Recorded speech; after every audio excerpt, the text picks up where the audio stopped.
Halo semuanya, kembali lagi di acara WP, waktunya podcast. Nah, kali ini kita mau bahas yang sempat rame nih di tahun-tahun belakang. Kan beberapa tahun belakang kan sempat ada COVID tuh, pandemi COVID-19. Nah, kan sempat ada simpang siur mengenai vaksin COVID-19, apakah itu aman, efek sampingnya bagaimana, dan sebagainya. Nah, hari ini kita kedatangan teman saya nih dari Fakultas Farmasi, namanya Mas Ismail. Mas Ismail bisa minta tolong untuk open kameranya. Halo halo. Halo, halo, halo, halo Mas Ismail. Hari ini gimana kabarnya nih? Alhamdulillah baik. Mas Aidin sendiri Baik gimana? deh.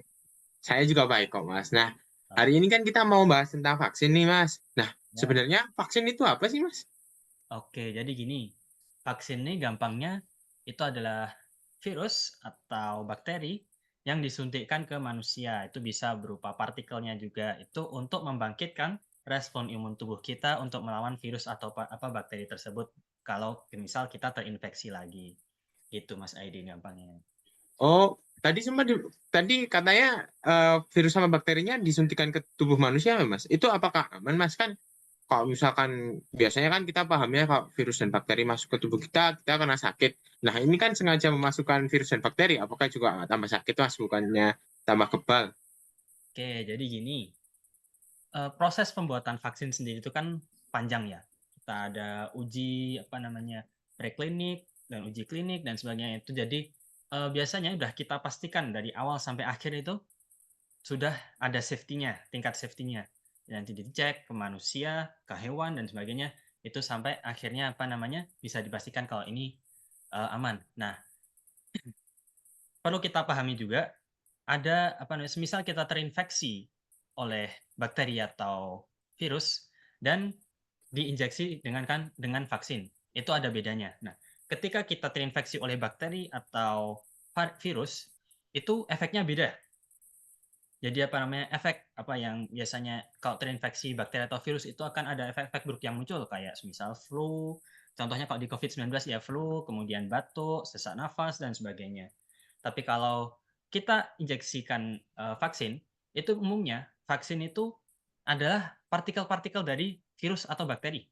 Kalau di, COVID-19 kemarin itu, salah satu contoh vaksinnya itu ada yang partikel-partikelnya saja. Jadi, partikelnya itu sudah cukup untuk membangunkan respon imun tubuh kita.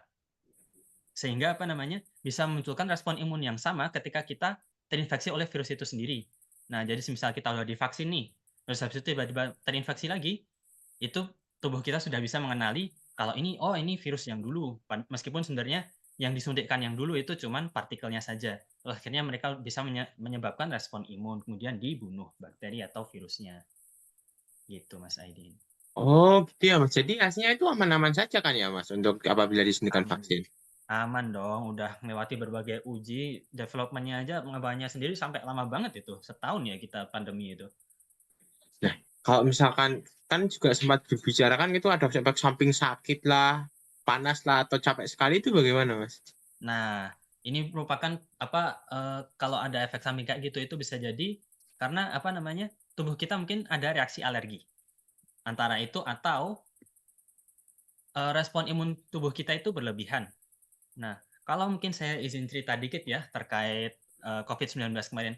Kan ini pandemi nih, darurat ya kondisinya seluruh dunia nih. Nah, itu makanya perizinan apa-apa itu dipercepat agar kita semua bisa segera dapat vaksin. Jadi makanya vaksin ini perkembangannya untuk COVID-19 ini cepat sekali. Jadi cuman, kalau nggak salah itu nggak nyampe setahun, bisa 10 bulan atau 11 bulan itu ya, salah satu yang paling awal itu Moderna dan AstraZeneca. Nah, kalau vaksin biasanya itu bisa sampai puluhan tahun itu pengembangannya. Nah, ini untuk COVID-19 kemarin dipercepat karena penggunaannya yang emergency atau darurat, gitu Mas Aidin.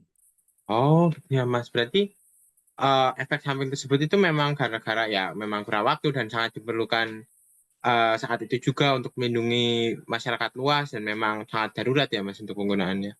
Benar sekali gitu Mas Aidin. Ya, mungkin kalau saya bisa simpulkan berarti aslinya vaksin itu bagian dari bakteri atau virus yang disuntikan ke manusia untuk Ya, melindungi manusia di masa mendatang dari serangan virus atau bakteri tersebut. Nah, benar. sebenarnya itu ya bukan virus dan bakteri secara utuh, namun hanya bagian-bagiannya saja dan tidak dapat menimbulkan efek sakit ke manusia. Dan apabila ada efek samping, memang itu mungkin orangnya alergi terhadap vaksin itu atau tidak.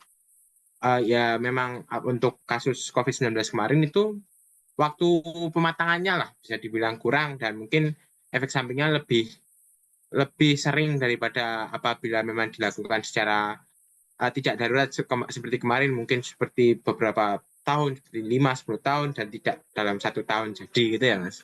Benar sekali. Nah, mungkin ada yang mau ditambahkan Mas Mail? Sebenarnya sudah cukup seperti itu saja.